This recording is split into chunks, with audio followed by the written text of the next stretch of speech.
Greetings gamers, I'm Eurogamer's YouTube editor Ian Higton and this is Hotline Miami 2 Wrong Number. It's not the full game though. I've managed to get my hands on the very short 2-level demo that Devolver Digital is showing off at this year's PAX, and I've been playing the crap out of it.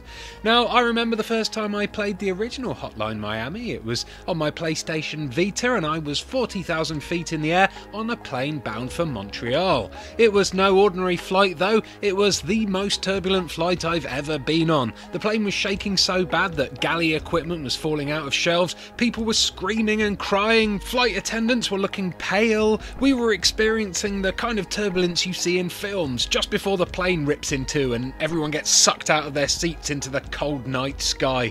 I'll always remember that moment because I was stuck on a bastard hard level and all I was thinking was, if I'm gonna die, I'm at least gonna finish this bloody level first.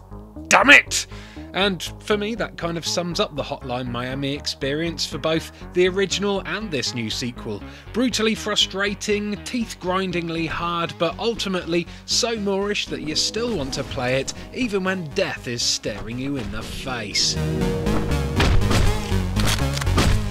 Set this time in the early 90s, but still retaining the top-down acid trip retro stylings of the original, Hotline Miami 2's gameplay will be instantly familiar to anyone who has played the first outing. It's a seedy, gore-soaked Twitch shooter filled with unforgiving enemies who will one-shot kill you a second after the level starts if they get the chance. And they will get the chance.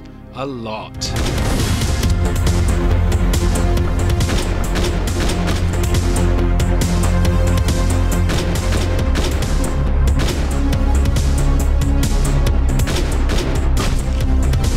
The locations in the demo I played were small but beautifully detailed, so much so that I kept spotting new things every time I hit replay. A gun lying on the table, pulled apart for cleaning, a fat drunk puking his guts up in the toilet of a bar. The pixel art is jagged, rough and scruffy, like something a moody teenager would scratch onto a school desk, and it's totally befitting of the dark, twisted atmosphere.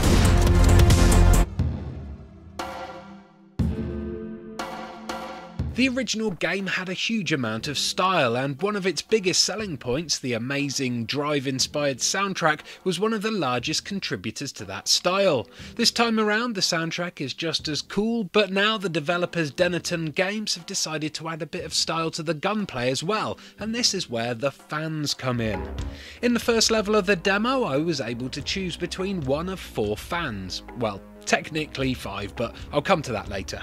These fans are people who are obsessed with Jacket, the protagonist of the original game, and they want to follow in his vigilante footsteps by killing off random thugs in order to get the media to notice them. Each fan has their own animal mask and their own unique fighting style. Cory, sporting the zebra mask, is agile and flexible and will perform a cool roll which helps him avoid incoming fire. Control him right and you can roll through doors, surprising enemies with bullets to their faces before dashing off to kill their friends. Control him like I did and you'll just die loads. I was rubbish with Cory. Then there's Tony, who is of course a tiger. He's a brutal brawler who uses no weapons at all. While the other fans can only stun enemies with their punches, Tony's left and right hooks will kill them in one swift swing. At first I thought Tony would be the hardest character to use due to the lack of range in his attacks, but I actually found him the easiest in the end. No need for aiming, just hoon it into a room, fists are swinging and pummel the bad guys to death before they can even raise their weapons. Monster.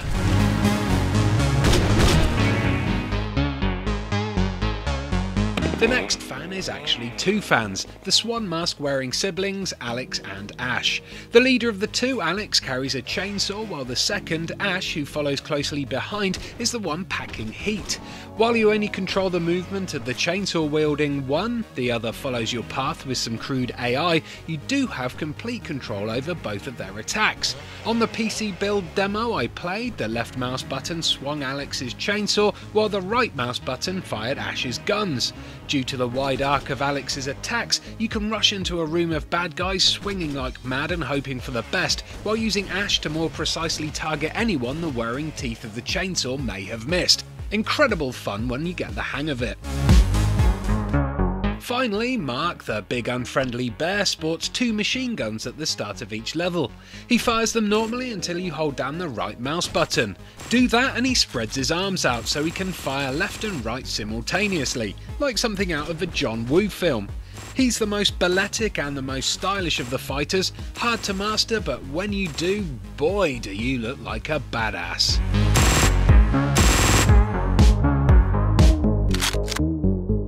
The second and final level in the demo stars an unnamed, unknown character, and he's the only one that doesn't wear a mask. He controls more like the Jacket of old. No fancy pants moves, just a penchant for blowing holes in people.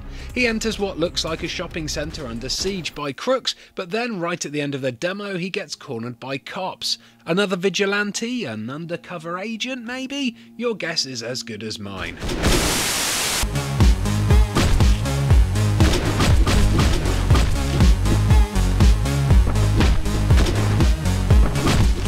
This small slice of Hotline Miami 2 action was enough to prove to me that the gameplay is just as good as the first.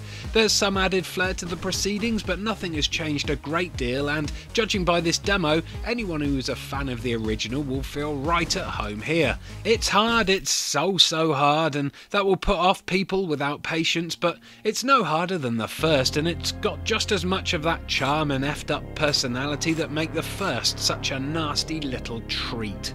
Thanks for watching one and all. If you enjoyed this video, please do give it a like, and even better, why not subscribe to the channel as well. We have early gameplay previews galore, loads of exclusive interviews and daily interactive live streams of new and unreleased games to enjoy.